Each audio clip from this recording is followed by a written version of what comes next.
তারাপীঠ মন্দির পশ্চিমবঙ্গের বীরভূম জেলার রামপুরহাটে অবস্থিত একটি বিখ্যাত মন্দির হল তারাপীঠ মন্দির। এটি একটি সতীপীঠ এবং তন্ত্র সাধনার একটি গুরুত্বপূর্ণ কেন্দ্র। এখানে দেবী তারামা কালী মা রূপে পূজিত হয়। চলুন ঘুরে দেখাই এবং কিভাবে যাবেন সেটিও দেখাই এই ভিডিওটি পুরোটি দেখার অনুরোধ রইল। তো গাইস, চলো শুরু করা যাক। তারাপীঠ যেতে গেলে তোমরা নিজেদের রেসপেক্টেড স্টেশন থেকে প্রথমে পৌঁছে যাবে হাওড়া স্টেশনে। আমরা গেছিলাম শহীদ এক্সপ্রেস। তোমরা যদি শহীদ এক্সপ্রেসে যেতে চাও তাহলে এটা কিন্তু ফ্রম হাওড়া টু রামপুরহাট মাঝখানে কয়েকটা মেন জাংশনে ট্রেনটা কিন্তু হোল্ড করবে।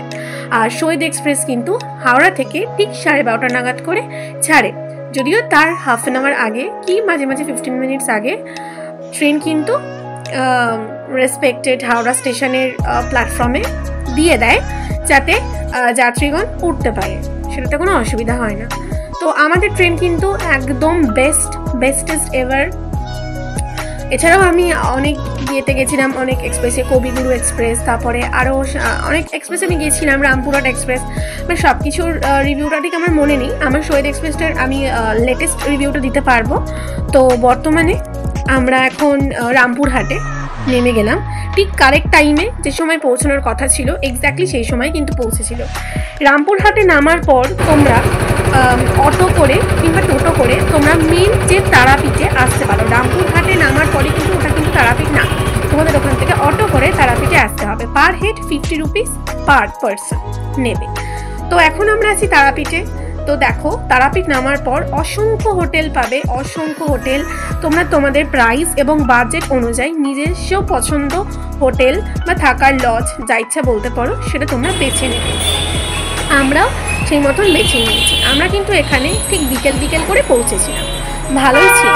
তো আমাদের সেদিনকে আমরা ভেবেছিলাম যে সেদিনকে সন্ধ্যাবেলায় আমরা পুজোটা দিয়ে দেবো, বিকজ পরের দিন সকালবেলা আবার আমাদের ট্রেন ছিল। সো সেদিন আমরা সন্ধ্যাবেলা ফ্রেশ হয়ে রেডি হয়ে আমরা বেরিয়ে পড়েছিলাম আমাদের পুজো দিতে। তো আমরা প্রত্যেকবারই অপর্ণা ভাণ্ডার, এই যে অপর্ণা ভাণ্ডারই আমরা দিই পুজো, মানে সমস্ত কিছু, মানে পুজো দিই না, মানে ডালি আর সব কিছু নিই আমরা এখান থেকে।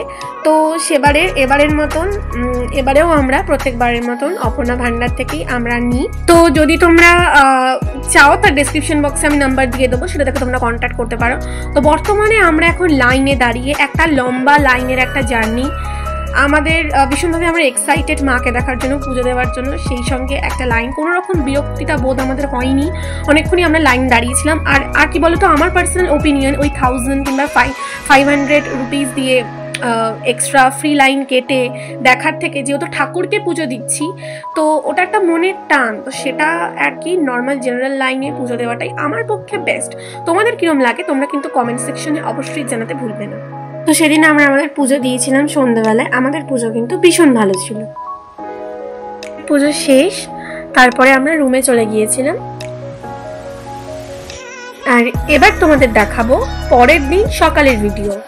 তো চলো দেখতে থাকো। রাতের বেলা ক্যামেরাতে অত বোঝা যায়নি বলে সকালবেলা ভিডিওটা করে দেখালাম। এটা কিন্তু মেন গেট, এটা দিয়েই তোমাদের মন্দিরে প্রবেশ করতে হবে। প্রবেশ করতে গিয়ে এই যে আমার এগুলো ভীষণভাবে ফেভারিট, আমি ভীষণভাবে অ্যাডিক্টেড, মিষ্টি নয় অবভিয়াসলি, খাজা গজাতে। তো সেটা খেয়ে নিলাম আর কি কিনে নিলাম বাড়ির জন্য। আর এই যে আগের দিনই যে বলছিলাম যে আজকে আমরা মার্কেটটা ঘুরবো, মার্কেটটা দেখো বিশাল বড় একটা মার্কেট বসে। এখানে অনেক কিছু কেনাকাটির জিনিস তোমরা পেয়ে যাবে। আর এখন আমরা ঢুকছি মহাশ্মশান। হ্যাঁ, মহাশ্মশান। তারাপীঠ কিন্তু সতীপীঠের এক অংশ। সতী মায়ের পা এই তারাপীঠে কিন্তু এসে পড়েছিল, আর এই মহাশ্মশানেই কিন্তু পড়েছিল। এখন যেখানটা তোমাদের দেখাচ্ছি এটা কিন্তু মহাশ্মশানের ভান্ডারা দেওয়া হয় এই জায়গাটায়, মানে ওই যে দেখো রান্না হচ্ছে, আর এই সামনের যে মঞ্চটায় খাওয়ানো হয়, বড় করে খাওয়ানো হয় অনেক লোকজন করে। আর এখন বর্তমানে বললাম আমরা আছি মহাশ্মশানে। তো সেখান থেকে আমরা বেরিয়ে এখন আমরা বর্তমানে চলে এলাম মায়ের মন্দিরে। কাল রাতে সেরকম অতটা ঘুরিয়ে তোমাদের দেখাতে পারিনি, আজ সকালে দেখাচ্ছি তারাপীঠ মন্দিরটা। ভীষণ সুন্দর, মানে তোমরা ফোনে বুঝতে পারবে না, না এসে দেখলে তোমরা একদমই বুঝতে পারবে না। আর এই যে এখানে ক্যামেরাম্যান আছে, তোমরা এখান থেকে নিজস্ব ছবি তুলতে পারো, ফ্যামিলি পিকচারও তোমরা তুলতে পারো। আর এটা কিন্তু বাইরের দিকটা, এখান থেকে মার্কেটটা শুরু হচ্ছে, আর ভেতরে গেলে মন্দির। তো তারপরে আমি এখন নিজের রুমে চলে এলাম। আজকে আমাদের এখান থেকে না, কিছুক্ষণ পরে আর কি চেক আউট করে বেরিয়ে যেতে হবে। মনটা যথারীতি খারাপ হয়ে গেল, কি আর করবো, ব্যালকনিতে বসে আছি, বাইরের একটু দৃশ্য দেখছি। আবার কবে আসবো I really don't know, but যতবারই যাই আমার ভীষণ ভালো লাগে, আমার মনটা জাস্ট ছুঁয়ে যায়। আর প্রত্যেকবারেরই ব্লগ বানিয়ে তোমাদের সামনে আমি তুলে ধরি, যেরকম আজও তুলে ধরেছি। তো গাইজ, এখন আমাদের বেরিয়ে যাওয়ার পালা। আবারও বলছি, ভিডিও দেখে তোমরা অতটা বুঝতে পারবে না, অতটা ফিল করতে পারবে না, যতটা তোমরা নিজেরা না এসে মানে অনুভব করতে পারছো। তো I'll request everyone to come over here at least once in your lifetime. I request you, I personally request you all.